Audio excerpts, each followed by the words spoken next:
نحمدہ ونصلی علی رسولہ الکریم۔ عزیزان محترم، میں محمد اسلم ڈوڈے، چیئرمین لبرل پارٹی پاکستان، آپ سے مخاطب ہوں اور آپ دیکھ رہے ہیں liberal party Pakistan YouTube channel. پیش خدمت ہے پروگرام سیرت النبی صلی اللہ علیہ وآلہ وسلم۔ عزیزان محترم، ہمارا آج کا موضوع ہے سابقہ موضوع کی طرح دعوت اسلام، اور عنوان ہے مسلمانوں پر ظلم و ستم۔ عزیزان محترم، آپ کو پتہ ہے کہ میں اپنا پروگرام سیرت النبی صلی اللہ علیہ وآلہ وسلم کافی عرصہ سے آپ حضرات کے سامنے پیش کر رہا ہوں، اور میں آپ حضرات کے سامنے اس وقت نبی علیہ الصلوۃ والسلام کے اعلان نبوت کے بعد آقا دو جہاں حضرت محمد مصطفیٰ صلی اللہ علیہ وآلہ وسلم پر کفاران مکہ نے جو ظلم و ستم کے پہاڑ توڑے، اور پھر اس کے ساتھ ساتھ غریب اور کمزور مسلمانوں کو بھی کشتہ ستم بنایا، میں ان حالات و واقعات کا ایک بریف سا سکیچ آپ حضرات کے سامنے رکھ رہا ہوں۔ تو آج میں آپ کو بتاؤں گا کہ خلیفہ دوم حضرت عمر رضی اللہ تعالی عنہ کی بہن اور بہنوئی انہوں نے کس طرح اسلام قبول کیا، اور پھر یہ ان کا واقعہ کہ حضرت عمر نے ان کو کس طرح سزا دی اسلام قبول کرنے کی پاداش میں۔ تو یہ واقعہ مختصراً آپ حضرات کے سامنے بیان کروں گا۔ اس میں ان پر ہونے والا ظلم و ستم اور ان کے ساتھ ہونے والی زیادتی جو ہے اور ان کو پہنچائی جانے والی تکلیف اس ضمن میں جو ہے وہ آپ حضرات کے سامنے گوش گزار کروں گا۔ سو عزیزان محترم، اسلام لانے سے قبل مسلمانوں کو تکلیف دینے میں حضرت عمر پیش رہتے تھے، اور کفاران مکہ نے ایک کمیٹی بنائی اور اس کمیٹی کے ذمے یہ کام لگایا کہ نعوذ باللہ محمد الرسول اللہ صلی اللہ علیہ وآلہ وسلم کو قتل کر دیا جائے۔ اس کمیٹی نے اعلان کیا کہ ہے کوئی جوان، ہے کوئی نوجوان جو محمد الرسول اللہ صلی اللہ علیہ وسلم کو نعوذ باللہ قتل کر دے۔ تو حضرت عمر نے ہاتھ بلند کیا، سب سے پہلے یہ تیار ہوئے، کہنے لگے میں قتل کروں گا، میں کروں گا۔ تو لوگوں نے کہا بلا شبہ بہادر ہو، دلیر ہو، بلا شبہ تم ہی کر سکتے ہو یہ کام، اے عمر بلا شبہ تم ہی یہ کام کر سکتے ہو، ضرور کرو۔ تو حضرت عمر رضی اللہ تعالیٰ عنہ تلوار لٹکائے چل پڑے نبی علیہ الصلوۃ والسلام کے گھر کی طرف۔ راستہ میں حضرت سعد ابن وقاص جو معروف صحابی رسول ہیں وہ ملے، ان سے ملاقات ہوئی۔ تو انہوں نے پوچھا اے عمر کہاں جا رہے ہو؟ تو کہنے لگے محمد صلی اللہ علیہ وسلم کو قتل کرنے کے لیے۔ تو حضرت سعد بن ابی وقاص نے کہا کہ کیا تم بنو ہاشم سے مطمئن ہو، بنو عبد مناف سے مطمئن ہو، بنو زہرہ سے مطمئن ہو؟ اتنے بڑے قبیلے ہیں، محمد رسول اللہ صلی اللہ علیہ وسلم کو قتل کرو گے تو وہ تم سے بدلہ لیں گے، تو بنو ہاشم سے تم کیسے مطمئن ہو گئے، بنو عبد مناف سے تم کیسے مطمئن ہو گئے، بنو عبد مطلب سے تم کیسے مطمئن ہو گئے؟ تو حضرت عمر فرمانے لگے لگتا ہے کہ تو مسلمان ہو گیا ہے، مجھے معلوم ہوتا ہے کہ تو مسلمان ہو گیا ہے۔ تو حضرت سعد بن ابی وقاص کہنے لگے ہاں میں مسلمان ہو گیا ہوں۔ تو اسی وقت حضرت عمر نے تلوار سونت لی، مقابلے میں سعد بن ابی وقاص نے بھی تلوار سونت لی۔ مقابلہ ہونے والا تھا کہ حضرت سعد بن ابی وقاص نے کہا عمر اپنے گھر کی خبر تو لے، اپنی بہن کا پتہ کر، اپنے بہنوئی کا تو پتہ کر، اپنے گھر کی تو خبر لے۔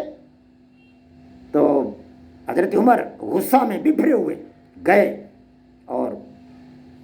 تو آواز آ رہی تھی اندر سے حضرت خباب بن الارت رضی اللہ تعالیٰ عنہ، جن کا واقعہ میں نے آپ حضرات کے سامنے بیان کیا کہ کفاران مکہ نے بڑی تکالیف دی ان کو، وہ ان کو قرآن پاک پڑھا رہے تھے۔ حضرت خباب بن الارت قرآن پاک پڑھا رہے تھے ان کو۔ تو جب حضرت عمر نے دروازہ کھٹکھٹایا تو حضرت خباب بن الارت چھپ گئے، اور صحیفہ وہیں رہ گیا، قدرتی جو پڑھا رہے تھے تو وہ وہیں رہ گیا صحیفہ۔ حضرت عمر نے کواڑ کھلوایا اور بہن کو بلا کر کواڑ کھلوایا، بہن نے کھولا دروازہ۔ تو دروازہ کھولتے ہی تلوار کا دستہ جو تھا وہ اپنی بہن کے سر پر مارا، جس سے ان کا سر پھٹ گیا اور خون بہنے لگا، اور کہنے لگے جان کی دشمن تو بھی بد دین ہو گئی ہے، تو بھی دین کو چھوڑ گئی ہے، کیا کر رہے تھے بتاؤ مجھے، یہ آواز کس کی تھی، کون بول رہا تھا؟ تو بہنوئی نے کہا ہم بات چیت کر رہے تھے۔ کہنے لگے کیا تم نے اپنا دین چھوڑ کر دوسرا دین اختیار کر لیا ہے؟ بہنوئی نے کہا اگر دین سچا ہو تو کیا پھر اس میں کوئی حرج ہے؟ اگر دین سچا ہے تو اس میں کیا حرج ہے اس کے قبول کرنے میں؟